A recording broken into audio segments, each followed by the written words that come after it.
L'arrosticino non lo conosci? Ho detto no, assolutamente no. Non avevamo una lira a ottobre. Ho detto non c'è, manca, perché nessuno lo fa? In linea generale il franchising funziona così. E quindi ho detto devo inventare qualcosa. Ora che mi scende la lacrima veramente.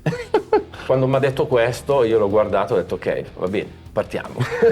Perché solo 2 aziende su 10 hanno successo, mentre le altre 8 chiudono nel giro di 5 anni? Stiamo per entrare in un locale molto particolare. Quale strategie mettono in pratica? Siamo appena arrivati in uno dei posti più iconici di Dubai. Come hanno rivoluzionato il loro mercato? Allora ci siamo inventati, e anche qui siamo gli unici al mondo, Come sono sopravvissute ai periodi di crisi? Quali sono state le più grandi difficoltà in questi 10 anni? In un'unica domanda: perché loro ce l'hanno fatta e come puoi prendere anche tu spunto dal loro successo? Siamo qui per rivelartelo. Benvenuto in una nuova puntata di Imprese, un vero documentario in cui raccontiamo tutti i retroscena delle aziende più interessanti, rivoluzionarie e virtuose. Poi un po' di backstage lo mettiamo. Le analizziamo su diversi piani: modello di business, management, marketing e vendite. A condurre ogni puntata c'è Manabi, In mezzo al deserto. direttore di Strategy News Agency, l'agenzia pubblicitaria specializzata in video per vendere. Se sei anche tu appassionato di business e marketing, se sei un imprenditore che cerca sempre nuovi spunti e strategie da applicare in azienda, allora iscriviti al canale e attiva la campanella per non perderti neanche un episodio. Eleviamo le tende. Torniamo alla puntata di oggi. Ci troviamo sul lungomare di Rimini, nella zona del porto, e oggi andiamo a scoprire un format che ha unito la tradizione abruzzese con quella romagnola con tanta innovazione, seppur il concetto è incredibilmente semplice ed efficace. Oggi parliamo di un'azienda nata dalla scoperta di un'eccellenza gastronomica abruzzese e dalla volontà di 2 imprenditori romagnoli di creare un format per far conoscere questa specialità in tutta Italia e nel mondo.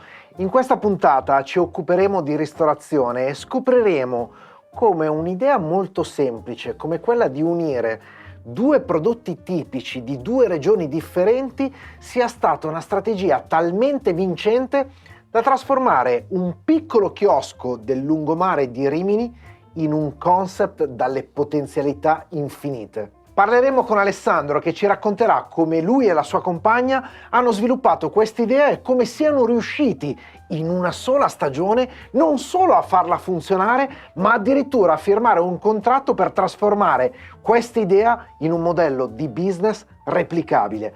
Non solo, Alessandro ci racconterà qual è la sua visione imprenditoriale per i prossimi anni e del perché lo sviluppo di un'azienda sia strettamente correlato all'uso delle nuove tecnologie e alla buona gestione del team. Ma questa è un'impresa che ha originato una vera e propria impresa? Scopriamolo insieme. Ci troviamo a San Giuliano Mare. È una piccola frazione di Rimini, Marina Centro è qua vicino. Qui abbiamo la zona della Darsena e questo è un posto particolare per il riminese perché è un posto chiuso tra il fiume Marecchia e il canale della Darsena. Ok. Quindi io dico sempre che per venire qua o ci vieni apposta o sbagli strada. non hai altro modo per arrivare in questo punto. E tu qui hai aperto Brace 1125, che cos'è? Brace 1125 è un format che io ho creato, è unico al mondo perché siamo riusciti a unire 2 regioni. 2 prodotti tipici. Tutto nasce dall'arrosticino. Quindi il prodotto tipico abruzzese che ho conosciuto in un viaggio a trovare un amico che mi dice stasera ti porto a mangiare gli arrosticini. Io ho detto cosa? L'arrosticino non lo conosci? Ho detto no, assolutamente no. Allora mi porta in questo chiosco fatiscente, arrugginito, con una tenda rotta. Io lo guardo e gli dico ma sei sicuro?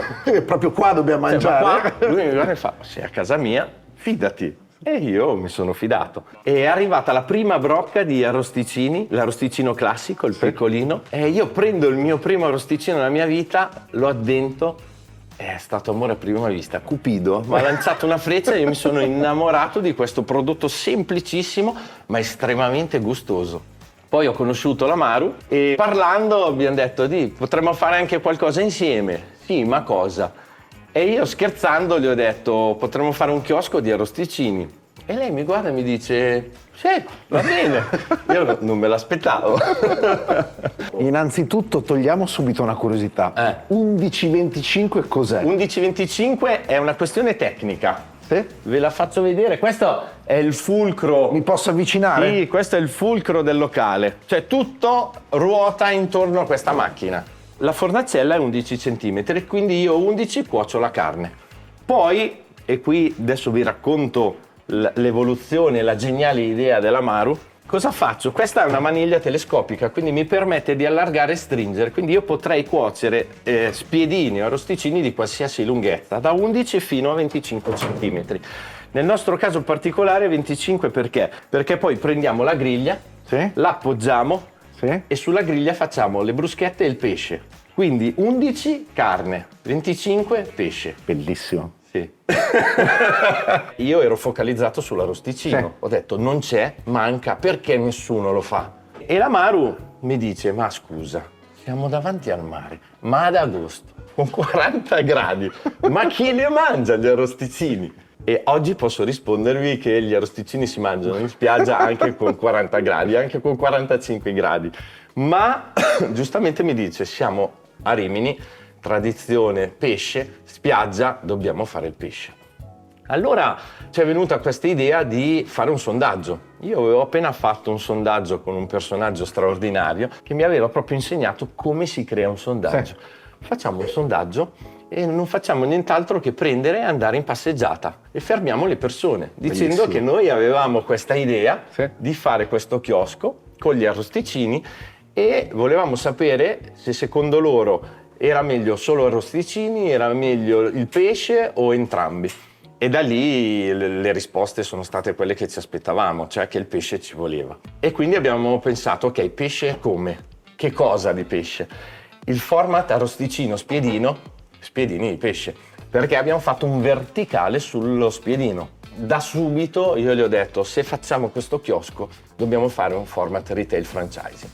Abbiamo aperto il 3 giugno 2021 nella coda del Covid. Al 31 di dicembre avevamo già capito che il format funzionava, che era piaciuto tantissimo, che era un qualcosa che non esiste e abbiamo subito trovato un'agenzia e fatto il contratto del franchising. Quindi in 6 mesi abbiamo fatto tutto. Un'altra cosa molto affascinante che mi ha colpito ieri sera quando siamo venuti per la prima volta ad assaggiare i vostri prodotti è la brocca con questo inserto. Sì. Questa No, sostanzialmente è la tipica brocca che si trova anche in Abruzzo. Quella è la tipica brocca abruzzese che io faccio fare a Castelli. Sì. Sono fatte tutte a mano, dipinte a mano e firmata. La tradizione di servire gli arrosticini in una brocca deriva da un mix di praticità e tradizione. In origine i pastori abruzzesi utilizzavano ciò che avevano a disposizione per cucinare e servire i loro pasti, privilegiando soluzioni semplici ma efficaci. La brocca, oltre a essere un contenitore facilmente reperibile, permette di tenere gli arrosticini in posizione verticale, facilitando il consumo e mantenendoli caldi. Inoltre, questo metodo di servizio contribuisce a raccogliere il grasso che cola dalla carne. Generalmente si fa il classico e il tagliato a mano, oppure classico tagliato a mano e fegato. Questo è un po' il prodotto. Sì. Poi ci sono alcuni locali che hanno dei prodotti differenti, in più delle aggiunte. E io quando andavo li prendevo sempre tutti, no? E cosa succedeva? Che mi arrivava la brocca con questi arrosticini avvolti nella stagnola, ma te non sai qual è, no? Poi io qualche anno che li mangio li riconosco, ma una persona che non ha mai mangia per la mangiato prima volta, arrosticini sì. si trova 5 pacchettini di stagnola, dice ma cos'è? Sì. E quindi il cameriere ogni volta cosa faceva? Appoggiava la brocca e iniziava a aprire la stagnola e dire ah, questo è l'angus, questo è il tagliato a mano, questo è il classico. Non si può vedere. Sì. E quindi ho detto devo inventare qualcosa.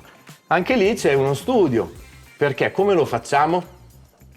Proviamo a colorare gli stecchini, battecchi io li chiamo, e allora vai a comprare i colori naturali, alimentari e prova a colorarli. Il problema è che... Un lavoro infinito. Non è che ti puoi mettere col pennellino. Allora chiama un'azienda e di se te li fa personalizzati. Te li faceva ma non rotondi e poi voleva dei numeri pazzeschi. E come fai? Se vuoi ti scrivo a fuoco numeri pazzeschi, costi pazzeschi. Allora mi viene l'idea di lavorare sulla brocca. Quindi chiamo il che fa le fornitore brocche, sì. di Castelli, e lo chiamo e gli dico: guarda, io ho un'idea, visto che tu fai tutto a mano, no? Sei un artista, un professionista, un artigiano, ma riusciamo a fare un qualcosa di artigianale da inserire per fare un divisorio? Sì, ma come? Adesso io provo a fare un disegno, e ho fatto un disegno, gli ho mandato un disegno che era praticamente, visto in pianta, questo, Sì. non c'era questo, c'era il separatore, gliel'ho mandato e lui mi ha detto: posso provare a farlo. Da lì poi ho detto: ok, devono essere riconoscibili, e quindi i colori. Tant'è vero che se vedi nella tovaglietta c'è proprio la leggenda. Certo. A ogni colore corrisponde un arrosticino specifico o uno spiedino specifico. Anche l'altra cosa che mi ha affascinato ieri è che in realtà è un percorso di degustazione, in Sì. qualche modo. E Come c'è un sei perché. arrivato a quello e come sei arrivato a quella sequenza? La scelta di quei prodotti era per dare una diversificazione, nel senso, per esempio, mi arriva il turista, quando io gli dico ship, lui fa no ship, no. Chicken, Angus, ok, e il turista mi mangia pollo e Angus. Però quando assaggia, se qualcuno è aperto di mente e assaggia la pecora, dopo dice: oh, fantastico. Sì. E quindi volevo dare un prodotto per tutti, ok? Solo la pecora ti limita, e quindi abbiamo fatto una scelta diversificata per dare un po' tutto. La sequenza ha un perché. Allora, la sequenza corretta, secondo me, sarebbe prima il manzo, poi il pollo, e poi la pecora e il finale il piccante. C'è un problema. Il problema è che il fegato va mangiato, cioè tolto e mangiato. Ok. Perché se si raffredda, si indurisce, diventa un po' farinoso. Quando lo metti in bocca, io lo cuocio meno di tutti, si deve sciogliere, deve essere morbido, Sì. deve essere un'esplosione in bocca. E quindi per forza lo devo mettere prima. A livello di gusto è sbagliato, perché tu parti subito con un prodotto di Sì. grande sapore. Però dovevo scegliere se fare il giro per i sapori o il giro per ottenere il massimo nel taste in bocca di quel prodotto. E il pollo in teoria va prima, ma il pollo, avendo una leggera pannatura, mantiene molto il calore, Sì. quindi rimane più caldo. E allora ho detto: lo devo mettere dopo. E quindi da lì nasce il fegato, e poi fai la pecora, prima il taglio piccolo, poi il tagliato a mano, il coltello, che è straordinario, perché proprio Posso confermare, è incredibile davvero. E poi l'altra cosa che mi ha colpito è che quando sono arrivato al pollo, che è praticamente il penultimo, Sì? ho addentato il pollo e ho detto: caspita, però sarebbe stato meglio averlo prima, perché ho detto: ma vuoi mica che mi sta pulendo la bocca per l'arrosticino finale, che è lo la special? bomba.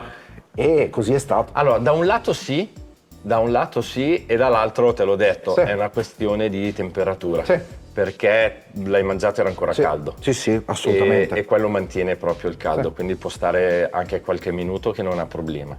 Però giustamente te neutralizzi un po' Sì. i sapori di prima, se ti bevi un goccino di vino Perfetto. e poi parti con la bomba. Esatto. La bomba è filetto di pecora tagliato a coltello, 38 grammi, con cipolla e peperone siciliano piccante. Che è esagerato. Che è esagerato. Bomba.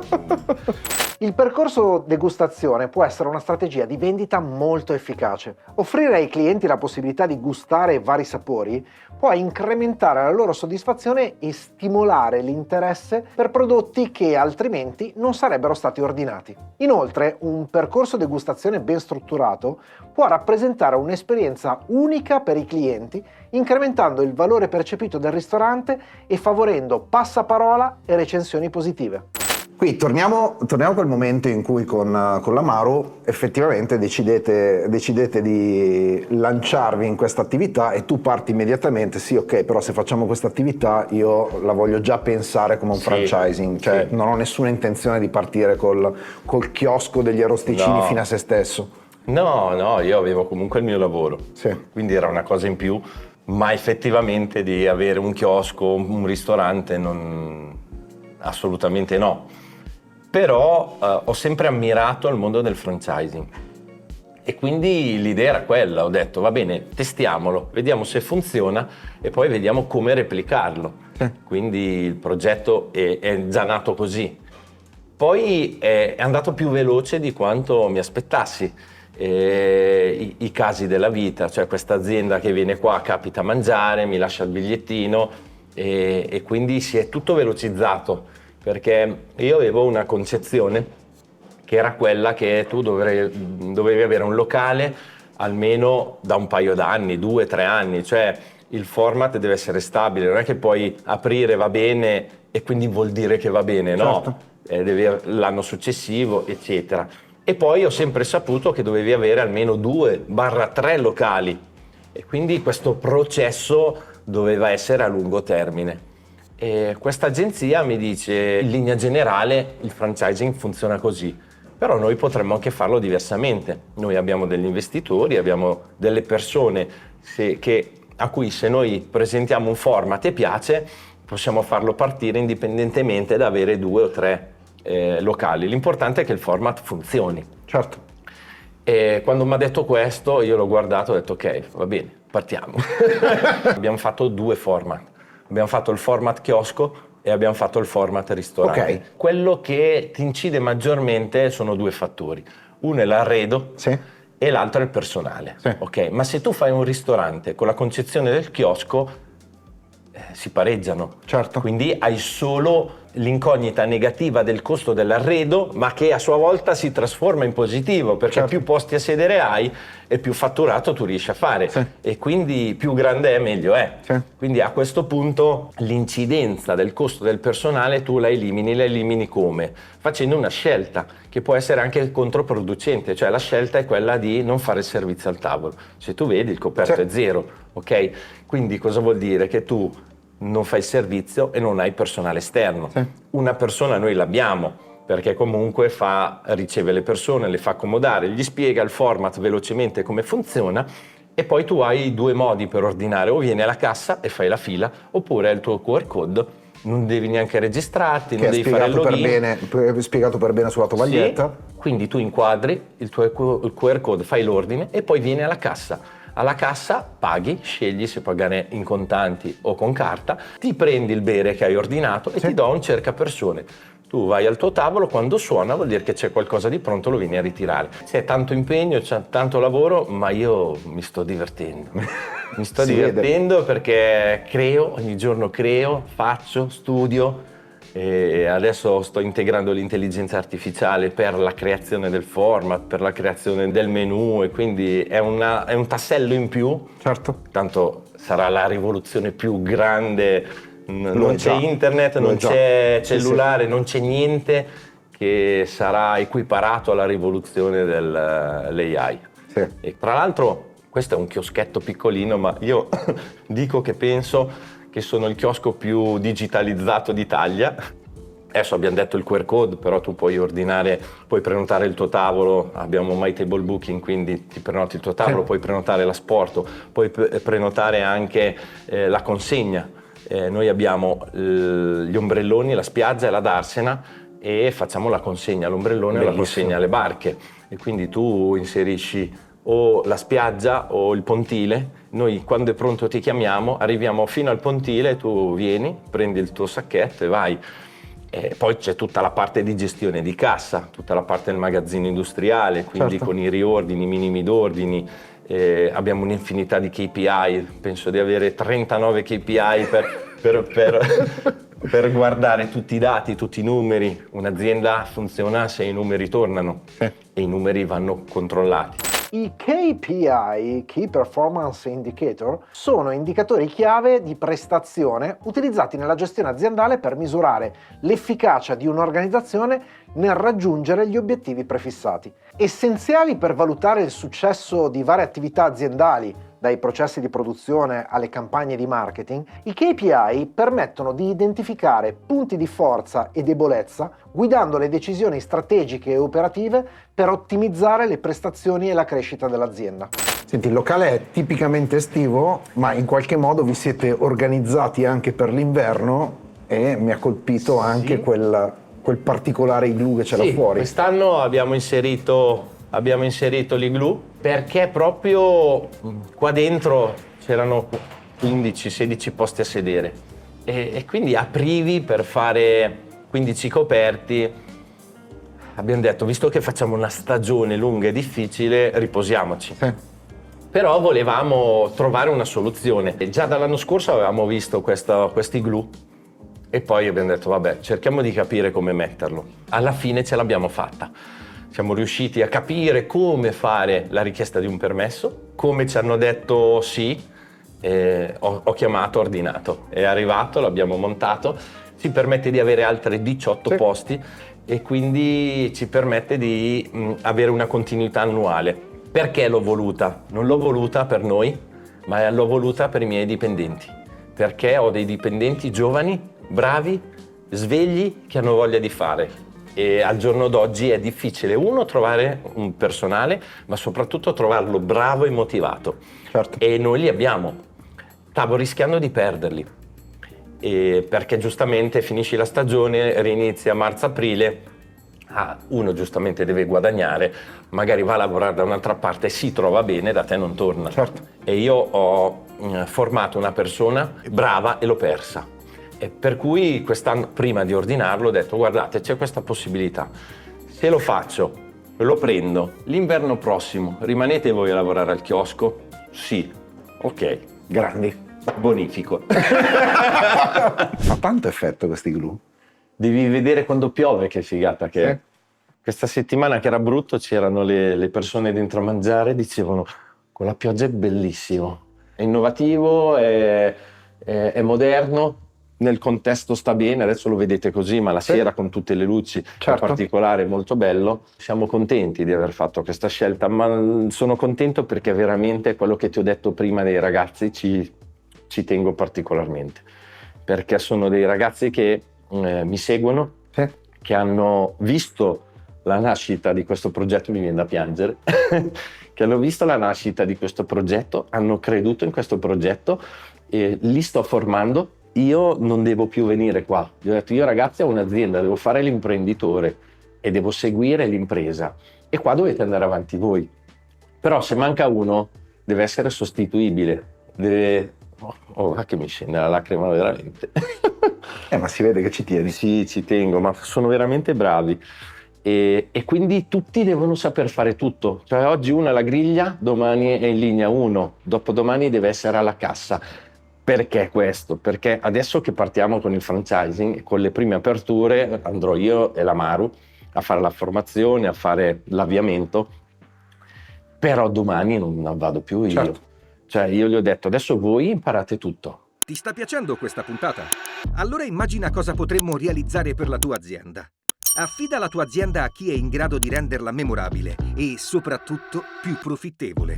Raggiungi il tuo obiettivo, vendi di più, aumenta i tuoi profitti e la tua fetta di mercato. Tutto questo grazie al team di Strategy News Agency e grazie allo strumento più potente sul mercato, i video. Trovi tutti i dettagli cliccando il link in descrizione. Poi prendete dei ragazzi sotto di voi, gli insegnate tutto, perché le pedine si spostano, perché dopo c'è da andare a Milano, vai tu, c'è da andare a Roma, vai tu, c'è da andare a Londra, vai tu. Oggi che organico avete? Oggi l'organico è piccolissimo, siamo io e la Maru, e poi ho i 3 ragazzi, chiamiamoli fissi, più degli altri ragazzi per la stagione o solo per il weekend. Ok. E E quindi, ad oggi il chiosco che volume d'affari genera? ad oggi il chiosco siamo intorno ai 350-400 mila euro, ma è stagionale. Certo. È un fatturato che è sempre stato in crescita, però questo deve funzionare come test, cioè Sì. da qui parte tutte le nuove idee, la nuova tovaglietta, il nuovo marketing, il nuovo menù, i nuovi prodotti, eccetera. Qui testiamo e quello che va bene lo riproponiamo poi negli altri format. Il primo punto vendita che apriremo è a Fiumicino, al centro commerciale al Parco Leonardo, e poi abbiamo un altro punto che io adoro, che è il Testaccio, proprio a fianco al mercato del Testaccio, e a fianco al McDonald's al Testaccio. In questi 3 anni di impresa, Sì? se c'è stato, qual è stato, credo che ci sia stato perché in ogni impresa c'è un momento del genere, Sì? qual è stato il momento più difficile, più Partire. buio? Partire, assolutamente partire, perché avevamo l'idea, ma in quel momento non avevamo i soldi. E quindi un'impresa senza soldi fai fatica a farla. Sono andato in banca, avevo la fortuna di conoscere il direttore, Sì. ma giustamente mi dice: non hai garanzie. Non è una casa, perché io ce l'avevo, poi c'è stata la separazione, ho lasciato la casa, eccetera. È che ti viene sempre il pensiero, e allora tu banca perché cosa esisti? Perché cosa sei qui a fare? E allora mi dice: ti do 10.000 euro. Io avevo un business plan che ne prevedeva molti di più. Sì. E lì ho detto: grazie, 10.000 euro, va bene, li prendo subito. E poi un amico della Maru ci ha dato una piccola liquidità che l'abbiamo messa insieme, 10.000 euro, e poi siamo andati dai fornitori e io gli ho detto: guarda, questo è il mio progetto. E da qui io vorrò fare un franchising e quindi ho necessità che mi dai la roba, ma io ti pago a fine stagione. E mi hanno detto di sì. Tanta roba. E in 4 mesi io ho pagato griglia, frigo, congelatori, tavoli, sedie, tutto. In 4 mesi abbiamo fatto tutto, non avevamo una lira a ottobre, perché però avevamo una grande soddisfazione di poter dire: abbiamo pagato tutto. Le banche sono così, no? Quando non hai niente, non ti danno niente. Hanno visto il progetto, hanno visto i numeri che abbiamo fatto in 4 mesi e hanno detto: dai, è impossibile, un'attività che parte da zero e in 4 mesi fa questo fatturato. E allora c'era il progetto franchising, ma l'agenzia per fare il progetto costa uno sbarello di soldi. Certo. Giustamente. E allora sono andato in banca e gli ho detto: ok, questo è quello che abbiamo fatto, io ho già trovato l'agenzia, questo è il progetto, adesso ho bisogno dei soldi veri. Sì. E me li hanno dati. Cos'è che ti senti di consigliare a un imprenditore che o è in fase di startup, quindi si sta lanciando in un nuovo progetto, o magari è in un momento di difficoltà per tutta una serie di questioni, oppure si sta per lanciare nell'apertura di una nuova linea? Aspetta, tra un istante arriviamo al consiglio che Alessandro vuole dare a chiunque voglia fare impresa. Prima però, come sempre, è importante ricapitolare le lezioni che ci portiamo a casa dalla sua esperienza. 1. Divertirsi, creare, inventare sono ingredienti indispensabili per una continua evoluzione ed espansione. Un atteggiamento positivo e proattivo è il catalizzatore che mantiene viva la fiamma della passione, indispensabile per superare gli ostacoli e infondere ispirazione a tutta l'organizzazione. 2. In un mondo aziendale in rapidissima evoluzione, abbracciare il progresso e le tecnologie emergenti è essenziale per qualsiasi impresa che mira al successo. Adottare nuove tecnologie significa non solo migliorare i processi interni, ma anche offrire prodotti e servizi che incontrano meglio le attese dei clienti, garantendo così una posizione solida nel futuro del settore. 3. Trattenere i collaboratori è fondamentale per la stabilità e la crescita di un'azienda. Collaboratori fedeli e motivati non solo migliorano il clima aziendale, ma portano anche conoscenza ed esperienza fondamentali per la continua operatività. Investire nel benessere e nella formazione del personale si traduce in maggiore produttività e innovazione. Ma ci sono tanti altri spunti in questa puntata e mi piacerebbe leggere nei commenti quelli che avete trovato più interessanti e magari quelli che applicherete da domani nelle vostre attività. Nel frattempo, mi raccomando, come sempre, lasciate un like, iscrivetevi al canale e condividete questa puntata perché la settimana prossima ci occuperemo di palestre e lo faremo raccontando la storia di una delle realtà nazionali più importanti di questo settore. Realtà che ha rivoluzionato il mercato portando per primi in Italia il concetto di palestra low cost, ma non perdendo mai di vista la qualità del servizio. Sono stati per 5 anni sponsor del Grande Fratello VIP e oggi sono un gruppo che conta più di 60 palestre e che fattura circa 50 milioni all'anno. Tutto questo nella prossima puntata di Imprese. Ma ora torniamo al consiglio di Alessandro e noi ci rivediamo la settimana prossima.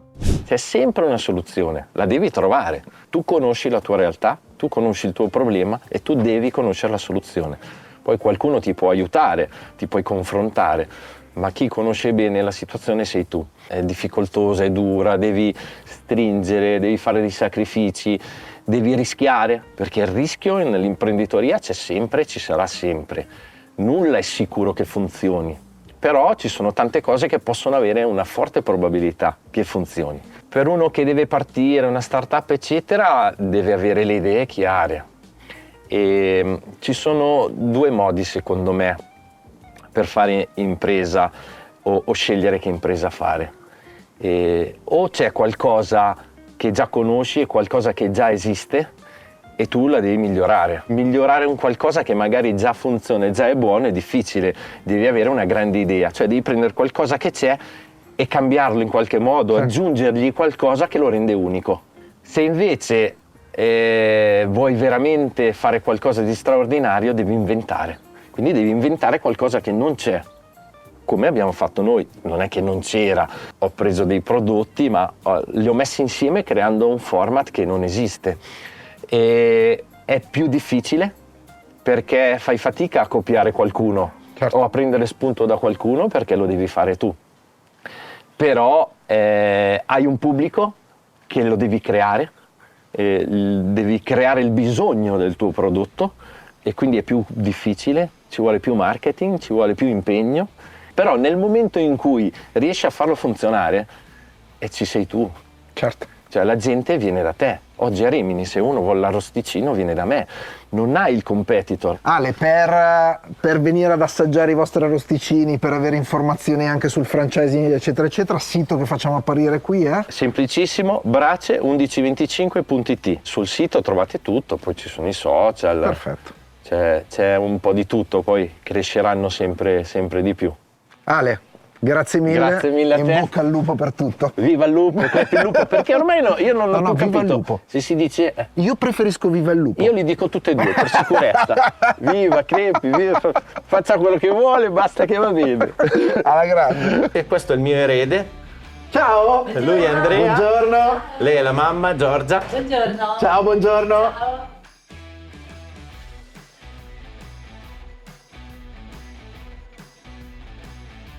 Facciamo questa entrata fake come se non ci fossimo visti prima, no?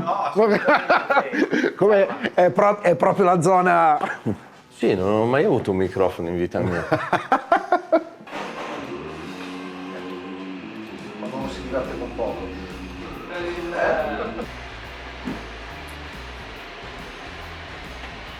Vieni pure. Prego, prego. Marusca. Sì, prego, venga nel posto giusto. Sì. Lei è la Maru, la mia socia. Buongiorno. Siamo di nuovo qui, oggi siamo più molesti. Sì? Vedi? Esatto.